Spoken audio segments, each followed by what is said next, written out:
Hi, folks. Going to talk about conclusions today. So, conclusions.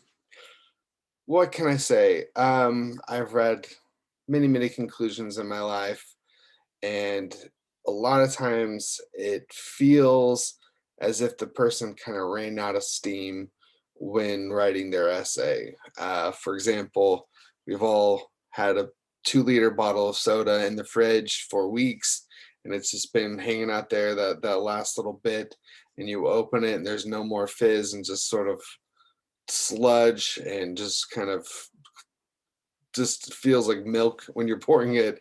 It's not great. And that's quite honestly how a lot of conclusions kind of feel when you're reading them. And so today we're going to talk about what we can do in a conclusion that will make it exciting for our readers. And so that we don't just kind of end on a blah, meh sort of, uh, you know, thing. So um, I'm actually going to kind of focus on a couple of things that they bring up because I think it'll help give us a framework this time. The first thing I'm going to talk about is the synthesizing, don't summarize part of it. So as you're going throughout your essay, there's a lot of times where you're talking about an idea that stretches across multiple readings. So, for example, gender roles and how gender roles might kind of touch a lot of the different readings we're doing, like kind of deal with gender roles, but in different ways. And so, one of the things you could do in terms of this idea of synthesizing is kind of synthesize those ideas and relate them together.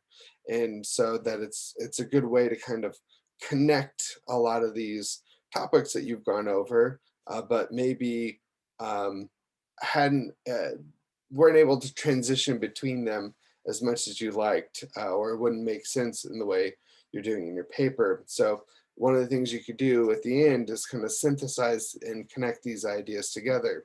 And so this is different than just summarizing, right? Not just giving us basically a report of what you just went over, right?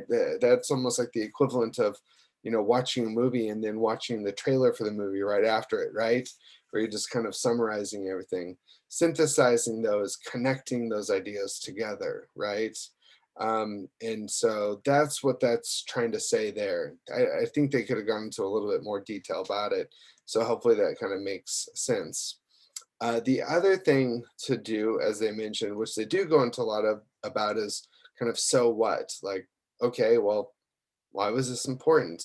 And part of the thing you could do too, in terms of answering the so what, is maybe making some real world connections or even predictions, like predicting, what might happen to our society if we, change the things you talked about, or just relating it to real world situations.